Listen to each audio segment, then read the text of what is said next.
Today is the fourth day. The topic given for this day is forgiveness, reconciliation, and the oneness of humanity. Each one of these topics are very relevant and important. I will make a very brief presentation, then it will open to a discussion. The first point is forgiveness. Forgiveness is usually referred to someone have done something wrong and which might be violent or hurting to someone, and the subject of such action did not react the same way, but just to tolerate that action. With tolerance also gives forgiveness to the actor.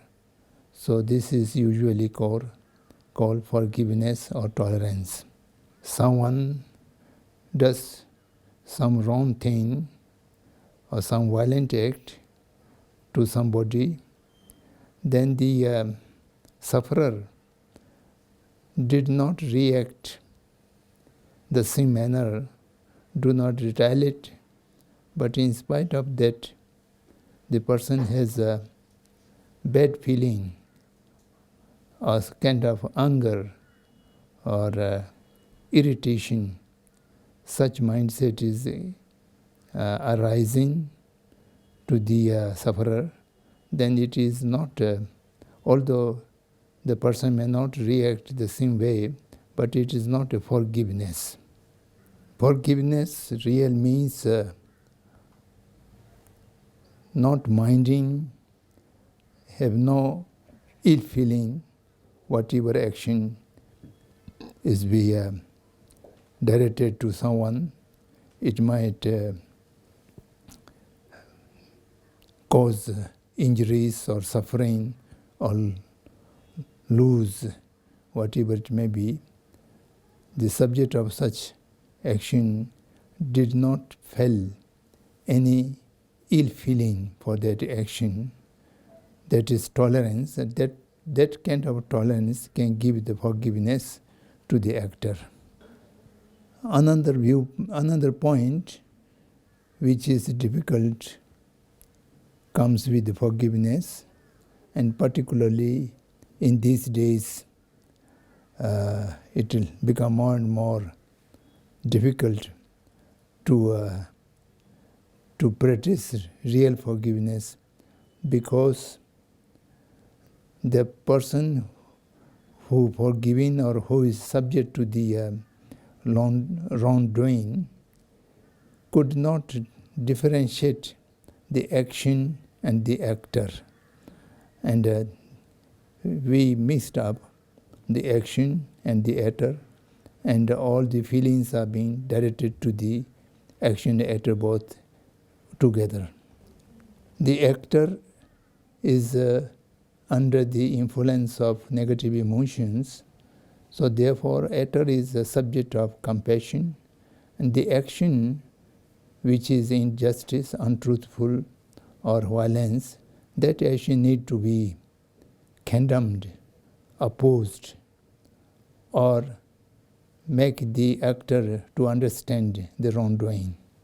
Whatever the injustice action, if we just ignore it without telling it is wrong, it is not to be done, it is not right way to doing these things, so the actor should be, if possible, educate what he have done is wrong, and then the person, the actor, might be able to refrain from repeating it again.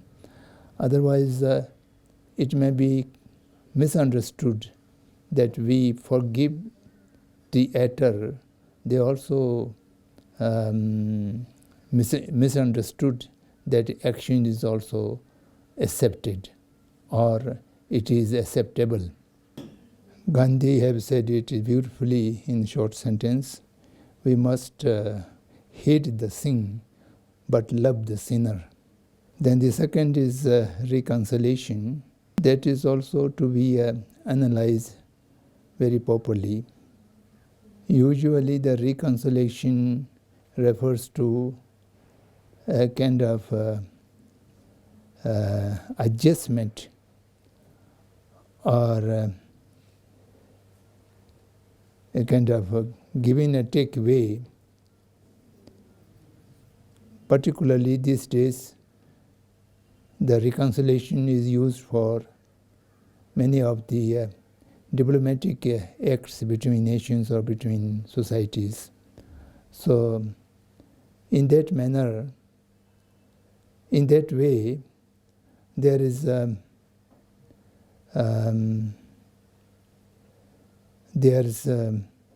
the danger to give concessions to injustice as well.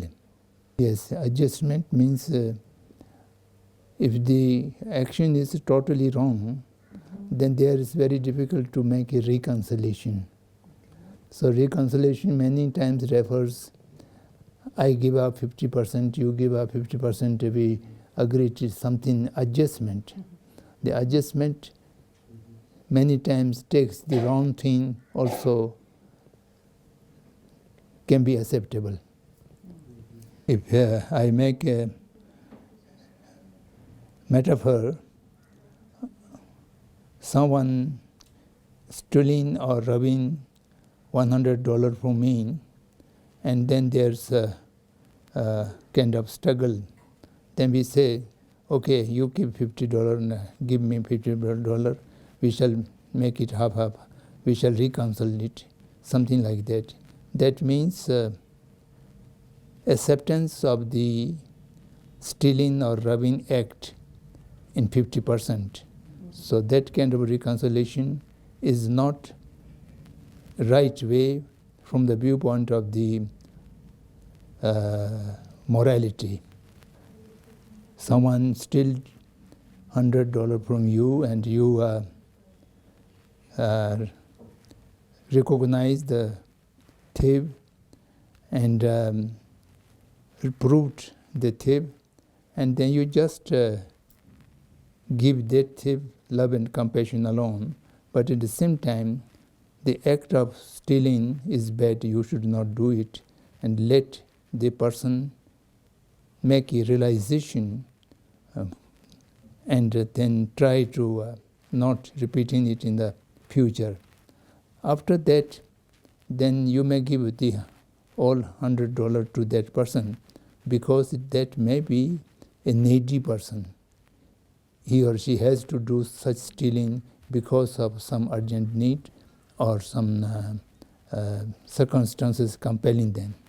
So the act of stealing should be condemned, the actor should be loved, and then the actor, in reality, there is a certain necessary to do such thing due to circumstances or compelling things, then that person should be helped. In that way, then the reconciliation and forgiveness both are in right direction. As a spiritual practitioner or follower of any religion, then forgiveness is absolutely necessary in any circumstances, and reconciliation has to be judged on its merits. Now the last one, the oneness of humanity. The Buddhist way of looking to it is that oneness of all sentient beings, human, non-human, animals, each living creature, each living sentient beings should feel the oneness. But today usually we refer to the oneness of humanity because human beings are considered to be more intelligent than any other living beings. Oneness does not mean there's no plurality, there's no many things, but oneness means equality and treating each other as equal. Oneness on the basis of equality And the other reason for the oneness is on the basis of interdependent nature.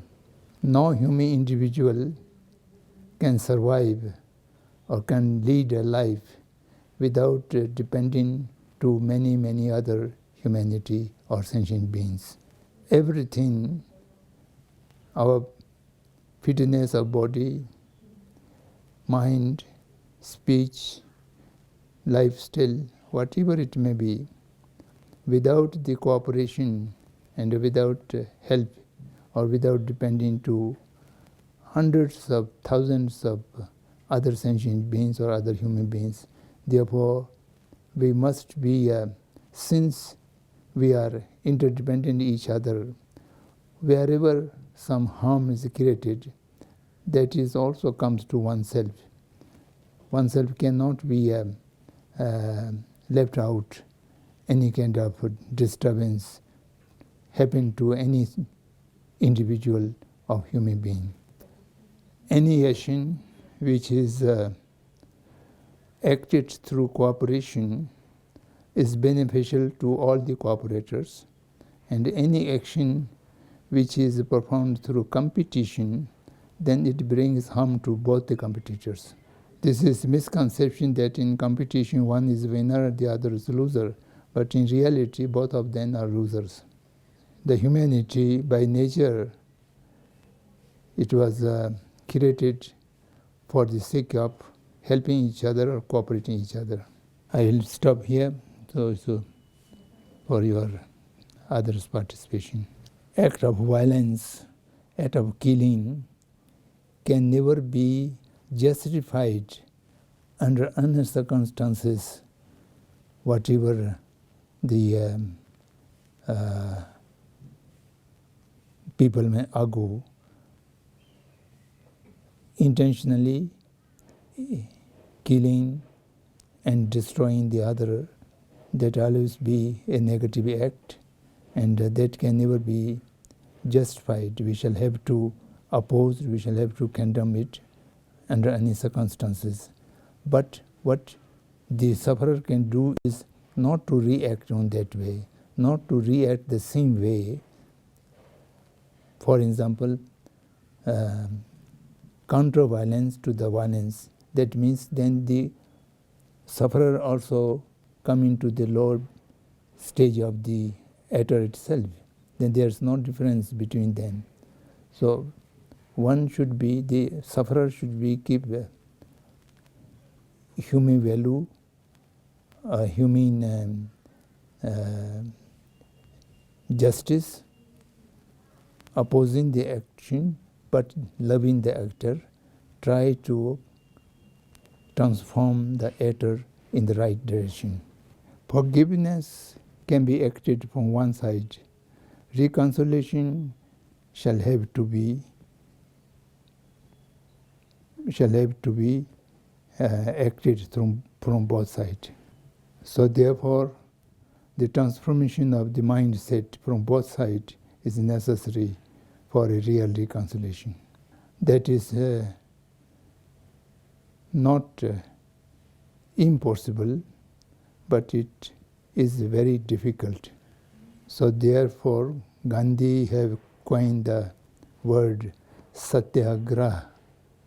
That means until the oppressor's mind is changed, he will not react in a violent way, but he will always insist for the disagreement of his viewpoint. As I mentioned this morning, the oneness does not mean the humanities are just singular or one. The unity of the humanity is considered to be essence of the oneness of the humanity. All the human individuals are unique. They are not similar. Each one of the individual has a different disposition of mind, different body, and even the different face. You will not find two identical faces in the 7 billion humanities on this earth.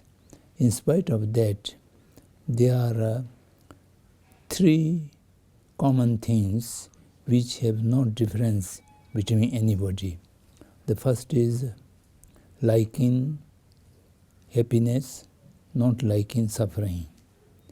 And second is each one has the potential to achieve happiness and dispel the misery and sorrow.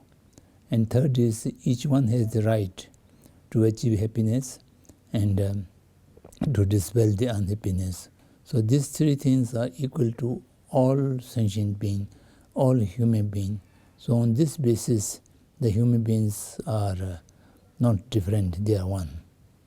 The love is many times used for karuna and maitri both.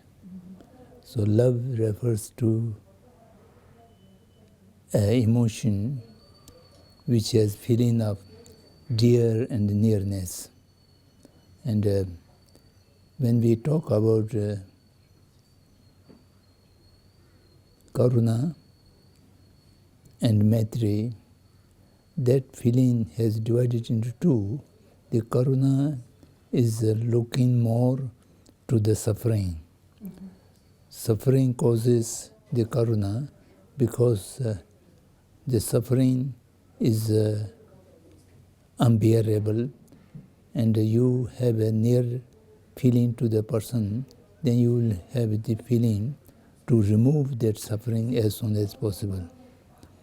And then maitri is not only remove suffering, but to provide satisfaction or happiness. That is called maitri. Now, according to his question about causality, if there is a stage or time, no suffering in the universe, then the karuna does not need. There can be maitri, but when there is no suffering, this is just imagination. The sentient beings are unlimited, and all sentient beings to get salvation, that is that time is not imaginable. From the philosophically speaking, when there is no suffering, then there is no cause of karuna. With no cause of karuna, then there will be no karuna. That is in principle, this is okay, logically.